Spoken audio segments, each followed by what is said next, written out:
दर्शकबिन तपाईँहरूले भुन्टी भाग 266 त हेरिसक्नुभयो होला र थाहा पनि पाइसक्नुभयो होला कि त्यो भागमा के भएको थियो भनेर।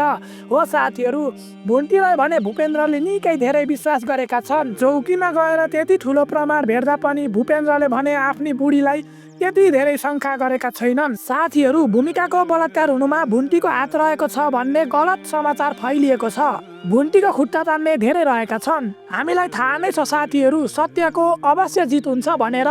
साथीहरू, अब आउने भुन्टी भाग 267 मा के हुन्छ त? कृपया हाम्रो च्यानललाई सब्स्क्राइब गर्न भने नभुल्नु होला। आउनुहोस् जानौ भुन्टी भाग 267 मा के हुन्छ त? हो साथीहरू, भुन्टी भाग 266 को अन्त्यमा भने भूमिका, भीम, भूपेन्द्र र भुन्टी भने चौकी गएका हुन्छन्। अब चौकी गएर बुझ्दा फेरि भने त्यो केटाले भुन्टीलाई फसाउनको लागि फेक आइडी बनाएको हुन्छ।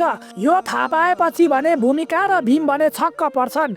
साथीहरू, तपाईँलाई आजको भिडियो कस्तो लाग्यो? कृपया हाम्रो च्यानललाई सब्स्क्राइब गर्न भने नभुल्नु होला।